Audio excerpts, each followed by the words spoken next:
Is she fit to be queen? Jan MOIR gets real about Camilla's epic devotion for queendom. Greeting and a gracious welcome to the World of Royal Staffs channel. Less than a month from now, a momentous event will take place. Charles, the Prince of Wales, will finally ascend to the throne and be crowned King of the United Kingdom. And by his side, his longtime love, Camilla, will be crowned his queen. It's a moment that many thought would never come, a love story that was once shrouded in scandal and controversy. Looking back, their journey has been nothing short of astounding. A love story that could have been plucked from the pages of a Hollywood script, but instead, played out in the public eye for all to see. It all began in 1970 when Charles first met Camilla, a meeting that would ultimately change the course of their lives forever.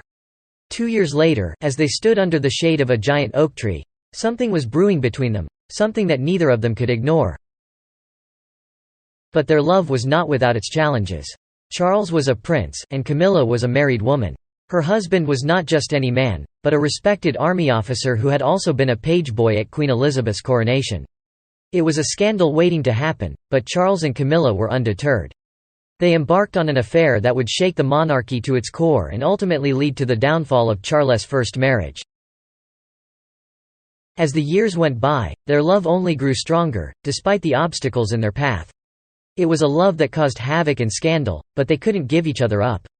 It led to divorce on both sides, but even that couldn't quell the fire that burned between them. And then, tragedy struck. The death of Princess Diana, Charles' ex-wife, rocked the nation and threw the monarchy into turmoil. Many couples might have called it quits at this point, but not Charles and Camilla. They stood by each other, weathering the storm and emerging stronger on the other side. They could have retired to the comfort of their separate estates, but that was not the path they chose. Instead, they remained together, a testament to the power of love and what men and women can store up in their hearts. And now, as they prepare to take on the mantle of the monarchy, it is easy to forget the journey that brought them here. But beneath the gentility and the grey hair beats one of the most passionate love stories of our time. A story that, despite everything, has endured. In 2005, Prince Charles and Camilla Parker Bowles dared to get married in Windsor, and it took some nerve. The couple faced real worries of being booed as they appeared outside St. George's Chapel after the blessing. I still remember how Camilla's golden Philip Tracy hat echoed the shape of a crown, which was a sly promise of her future status as queen. But, can Camilla really be the queen? 18 years ago, we were promised that it would never happen, perhaps in an act of penitence that acknowledged the adulterous roots of their relationship and the pain it had caused to others. Camilla being the queen suggests that Diana was just collateral damage on their mutual route to the throne. Yet here we are. Over the past year or so, the public has had to get used to the idea of Camilla as the queen incarnate. It was increment by increment, pronouncement after startling pronouncement. The feeling of being slightly duped is understandable, because it seems clear that this was exactly what Charles wanted all along. For him, the idea of being a king without the woman he loves by his side as the queen was unthinkable. Perhaps, they both feel that they have been through so much together that it is the least they deserve, and perhaps they are right. Today, Charles is a twinkly grandpa while Camilla is all about cunningly corseted dresses and determinedly blonde hair, still as madly frosted as it was back at Charles's first wedding. She watched the man she loved marry someone else, and God knows how that must have felt. Yet still, they persevered. Theirs was and still is a grand obsession, one that sustained them through the worst of times. Despite the controversies and criticisms, they stood by each other and emerged stronger than ever. Camilla as the queen may have seemed impossible once, but they have come a long way since then, and now, they are ready to face anything together. It's a difficult question to answer, and one that may ultimately come down to personal beliefs and values. For some, the idea of a woman who was once viewed as the other woman becoming queen may be difficult to reconcile with traditional notions of morality and fidelity. But for others, Charles and Camilla's enduring love story may be seen as a testament to the power of true devotion and the willingness to fight for what you want, even in the face of societal disapproval.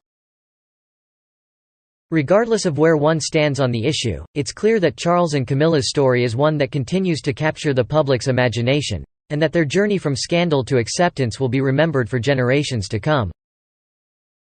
It's the question on everyone's lips: Will Harry and Meghan attend the coronation or won't they? Rumor has it that the couple is still in negotiations with the palace, ironing out the details of their appearance. Will they refuse to be positioned behind a pillar, demand top billing, or eschew curtsying altogether? Meghan has been vocal about her disdain for the practice, considering it a medieval construct designed to oppress women. Unless, of course, it's someone curtsying to her, in which case it's just fine. Meanwhile, the suspense is killing, as we wait to see if the Duke and Duchess of Sussex will fly economy on Leper Airways or opt for a staycation in the Costa del Huff. And while Harry might be a bit confused about the meaning of persona non grata on his coronation invitation, at least he won't have to worry about grated cheese on his pasta. But not everyone is thrilled with Meghan's reign. Claims of humiliated staff members, an embarrassed Queen, and the attempted demeaning of the Princess of Wales have surfaced, as well as rumours of a falling out with former best friend Jessica Mulroney and the dismissal of her half-sister Samantha.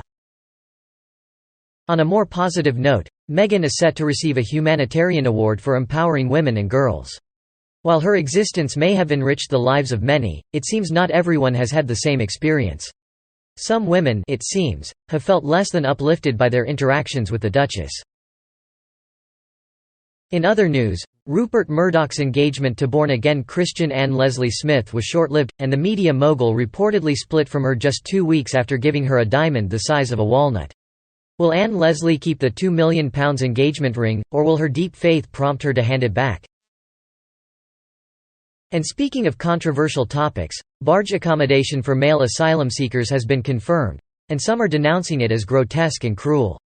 But with hotel stays at taxpayers' expense being economically unviable, something has to be done. While the barracks on a barge situation is far from ideal, ministers are doing their best to tackle the problem, hoping to find a way to absorb these young men into the community. Let's be frank. These crocheted creations look downright unsightly and have clearly been made in a fit of madness, likely by someone who has spent one too many sleepless nights with their yarn and hook. As someone who has knitted the entire royal family, I know a thing or two about the joys of crafting, but I also believe that one should exercise some discretion when sharing their creations with the wider community. While it's fantastic that crafting brings so much pleasure and comfort to those who partake in it, it's important to remember that not everyone shares the same enthusiasm for your crocheted masterpieces. In fact, I'd go so far as to suggest that these woolly toppers are deserving of an ASBO. Let's leave the postboxes as they are and keep our crochet to ourselves, shall we? Thanks for watching this video. I hope you found it informative and enjoyable. If you did, please give it a thumbs up and consider subscribing to our channel for more content like this. And as always, don't forget to hit the notification bell to stay updated on our latest uploads. Thanks again for tuning in, and we'll see you in the next one.